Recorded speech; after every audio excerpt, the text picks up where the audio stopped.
Hello lovely knitters, I'm Marion from Love Crafts.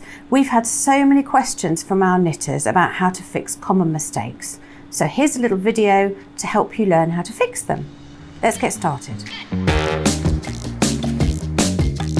Sometimes when you're picking up stitches or you frogged a row or you tink back, stitches can get twisted. And so I just want to show you how to straighten those up. So here we have a stitch that's actually twisted on the needle. When you look at it, if you went to knit it through the front, this is how you can tell. If you want to knit it through its normal sort of front leg, that is crooked, it's sitting there, you're having to go back a long way to knit it. And that's because the stitch itself is twisted. So I'm going to pick it up onto the right hand needle and then just turn it round onto the stitch.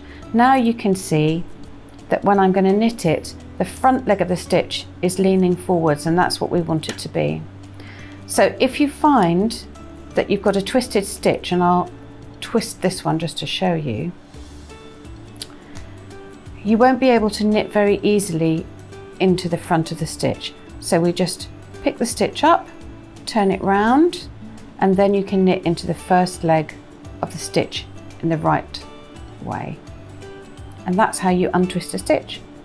Thanks for watching. I hope that's helped you with some of the easiest knitting mistakes to make and how to fix them. So if you feel like learning something new, like knitting in the round, click the next video and I'll see you there.